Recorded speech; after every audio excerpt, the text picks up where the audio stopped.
The breaking point. Victoria Hayes set down her coffee mug with trembling fingers, staring across the marble kitchen island at her husband of 6 years. The morning light streaming through their penthouse windows seemed to mock the darkness settling over her world.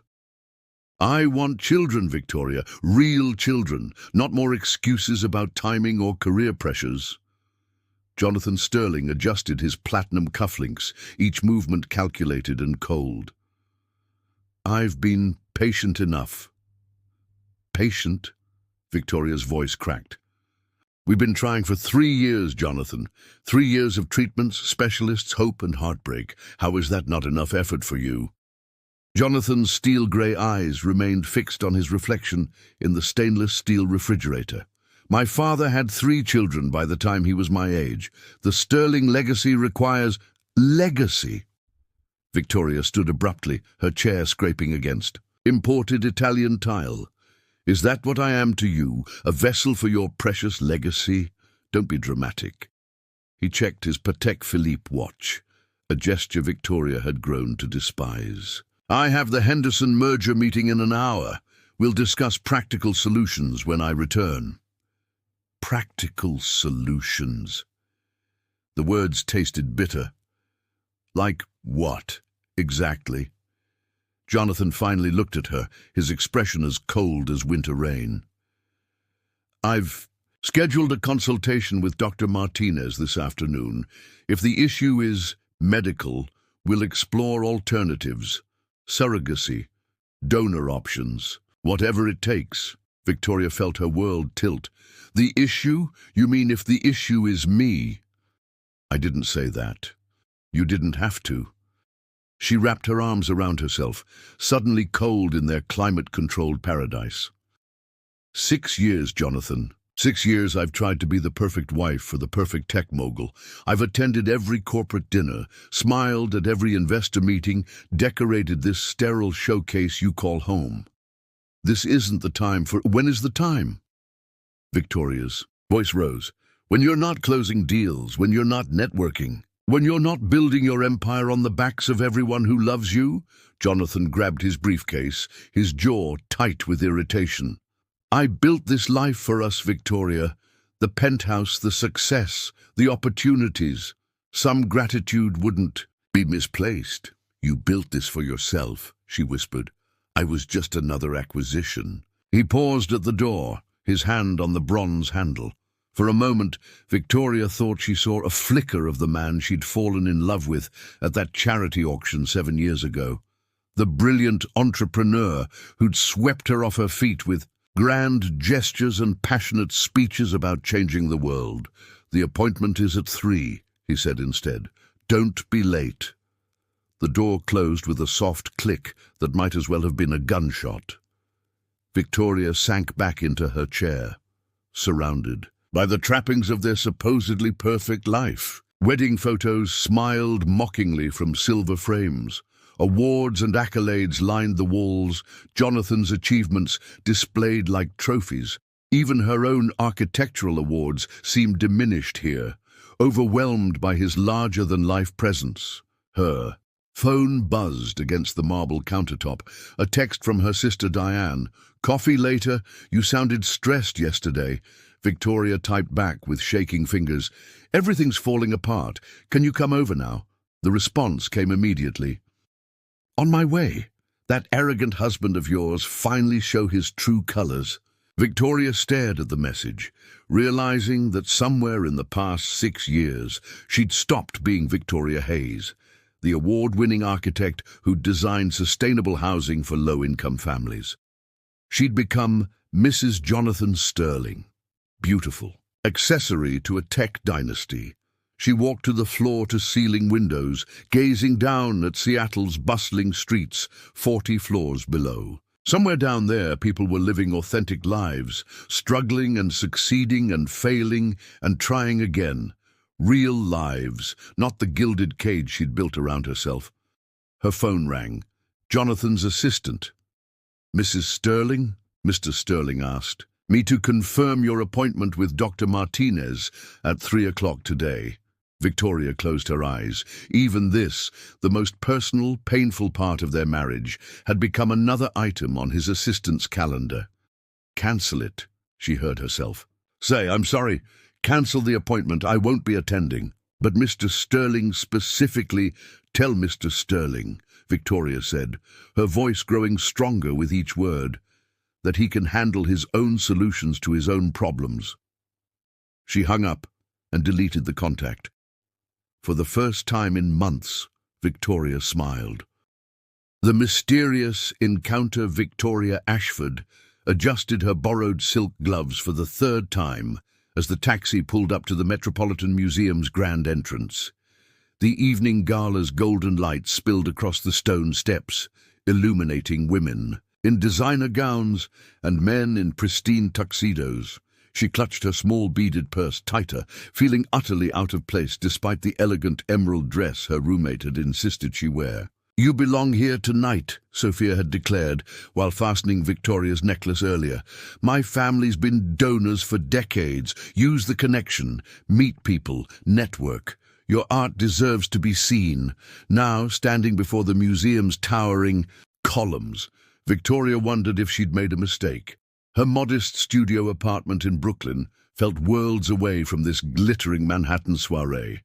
She was a painter who sold pieces at weekend markets, not someone who mingled with philanthropists and socialites. The masquerade theme provided some comfort. At least her nervousness would be partially hidden behind the intricate silver mask. Sophia had selected. Victoria entered the museum, her heels clicking against marble floors as she navigated through the crowd toward the Egyptian wing where the party was being held. Crystal champagne flutes caught the light as guests moved between ancient artifacts and modern art installations. Victoria accepted a glass of Prosecco from a passing waiter and found a quiet corner near a towering statue of Isis, content to observe rather than participate. "The irony isn't lost on me," a deep voice said beside her. Victoria turned to find a man in an impeccably tailored midnight blue tuxedo, his face partially concealed by a simple black mask that somehow made his dark eyes more intense. His presence commanded attention without demanding it. "Which irony?" she asked, surprised by her own boldness, hiding behind masks in a place dedicated to preserving truth. He gestured toward the ancient artifacts surrounding them. "These pieces have survived thousands of years by being exactly what they are." Victoria studied his profile as he gazed at a nearby sarcophagus. There was something magnetic about him, confidence without arrogance, mystery without pretense. "Maybe masks aren't about hiding," she suggested. "Maybe they're about becoming who we really are underneath." He turned to face her fully, and she felt her breath catch. "That's beautifully said. You speak like an artist." Guilty as charged. Victoria raised her glass slightly. "And you speak like someone who thinks deeply about ancient civilizations." "Tonight, I'm just someone enjoying excellent champagne and even better company." His smile was warm, genuine. "Dance with me?" The orchestra had begun playing a waltz in the adjacent hall. Victoria hesitated. She'd never waltzed before, had barely attended formal events, but something about this stranger made her want to take the risk. "I should warn you, I'm not exactly ballroom trained," she said, accepting his offered hand. "Then we'll make it up as we go along." He led her onto the dance floor with surprising grace, guiding her movements with gentle pressure and whispered encouragement. And as they swayed together, Victoria felt the anxiety that had plagued her all evening melt away. The crowded room faded until it seemed they were dancing alone among the shadows of ancient kings and queens. "What's your story?" he asked softly as they moved together. "Still writing it?" Victoria replied, meeting his gaze. "What about yours?" "Same." His hand tightened slightly on her waist. "Though tonight feels like an important chapter." They talked through 3 more dances, sharing carefully edited versions of their lives. He spoke of pressure and expectations, of trying to honor family legacy while forging his own path. She described the struggle of pursuing art in an expensive city, of believing in her vision when others saw only impracticality. When he suggested they continue their conversation somewhere quieter, Victoria surprised herself by agreeing. They slipped away to a secluded balcony overlooking Central Park, where the city lights twinkled like earthbound stars. "I feel like I've been waiting all evening to really see you," he said, reaching toward her mask. Victoria's heart raced as she nodded permission. He removed her mask slowly, then his own, and she found herself looking into the most honest eyes she'd ever seen. "Beautiful," he whispered, and then they were kissing. The rest of the evening passed in a dreamlike haze of whispered conversations, stolen glances, and growing intimacy. When he asked her to stay with him, Victoria felt as though she was stepping into a fairy tale. She woke the next morning in an elegant hotel suite, sunlight streaming through tall windows. The bed beside her was empty, and she could hear no sounds from the bathroom or sitting area. "Hello?" she called softly, wrapping the sheet around herself. Only silence answered. Victoria searched the room thoroughly, finding no note, no trace of the man who had made her feel so alive just hours before. Even the clothes he'd worn were gone, as if he'd never existed at all. She dressed quickly in her gown from the night before, her fairy tale crumbling into harsh reality. Whatever magic they'd shared had apparently meant more to her than to him. As she gathered her purse and mask, Victoria caught sight of herself in the mirror. Despite the hurt blooming in her chest, she looked different, more confident, awakened to possibilities she'd never considered before. She would remember this night, she decided, not as a mistake, but as a moment when she'd been brave enough to step into someone else's world, even if that someone had chosen not to stay in hers. Convergence point. The neural bridge disengaged with a sharp crack, leaving Nadia and Theron gasping for breath. His markings blazed bright enough to illuminate the entire sanctuary room. "Did it work?" Devon demanded, rushing in. Theron sat up, eyes wide. "Better than expected. We have the complete counteragent." Nadia's hands trembled slightly, still feeling the echo of their shared consciousness. "How long to transmit to the coalition?" "That's our problem," Devon said grimly. "Stations. Communications are locked down. Axiom's commanding officer just announced a security protocol affecting all outbound signals." Alarms blared throughout the station. Devon's security monitors showed armed forces methodically searching each sector. "They've found us," Nadia said, reaching for her weapon. Theron stood, his movements newly purposeful. "Not yet, but they will. The neural bridge created an energy signature they can track." "There's a maintenance shaft that leads to the emergency comm array," Devon offered, already gathering equipment, "designed to work even during lockdowns." "It's our only shot," Nadia agreed. Theron caught her arm. In the privacy of the moment, he pressed his forehead against hers. "What we shared in there." "I know," she whispered. The neural bridge had changed something fundamental between them. Boundaries erased, souls glimpsed. "If we don't make it..." She silenced him with a kiss, brief but fierce. "We'll make it." Devon led them through hidden passages, the station's infrastructure groaning around them. They emerged near the communications hub, where a skeleton crew maintained emergency systems. "There," Devon pointed to an isolated terminal. "That's our best chance." Security forces were closing in, their tactical chatter echoing through nearby corridors. Theron's markings pulsed in response to their proximity. "I'll hold them off," Devon said, handing Nadia his access card. "Get him to that terminal." Before she could protest, he disappeared down a side passage, drawing attention away from them. Nadia and Theron sprinted across the open space to the comm array. "Cover me," Theron said, hands hovering over the terminal. His markings extended down his arms, interfacing directly with the system. "This will take everything I have." Nadia positioned herself at the entrance, weapon ready. The first security officers appeared at the far end of the corridor. She fired, forcing them back. "Hurry!" Almost there.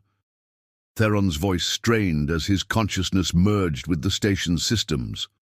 The counteragent code flowed from his mind into the communications array, seeking the coalition's secure frequency. The security forces regrouped, this time with heavier weapons. Plasma bolts sizzled past Nadia's position. "Transmission at 60%, Theron called, his body trembling. With effort, a bolt struck Nadia's shoulder, spinning her back. She collapsed against the terminal but kept firing. 80%! The security team breached the entrance. Nadia's weapon clicked empty. "Theron!" she cried. "Transmission complete," he shouted, disconnecting from the terminal. In one fluid motion, he pulled Nadia to her feet and behind the array's shielding. What happened next would later be described across thousands of worlds. Every networked system simultaneously received the counter-agent. Axiom's security forces froze mid-attack, their neural implants temporarily overloaded. Throughout the station, throughout the galaxy, the balance of power shifted in an instant. In the sudden silence, Theron drew Nadia close, his markings pulsing in time with her heartbeat. "It's done," he whispered against her hair. "What happens now?" she asked, clinging to him. He smiled, the first genuine smile she'd seen from him. "Now we have choices." 3 days later, the Meridian broke atmosphere, repaired and restocked. On the bridge, Nadia plotted a course for the outer systems, while Theron watched the stars emerge from the viewport. "The Coalition wants to meet," he said, his hand finding hers. "They're calling me a hero." "You are," she replied, squeezing his fingers. His markings had changed, now pulsing with a steady, peaceful rhythm. "But first," he continued, pulling her gently away from the controls, "I believe we have unfinished business." Nadia smiled, allowing herself to be drawn into his embrace. "Pulse, set course for the Andromeda Drift. Take the scenic route." "Course plotted," the AI responded. "Estimated arrival, 7 days."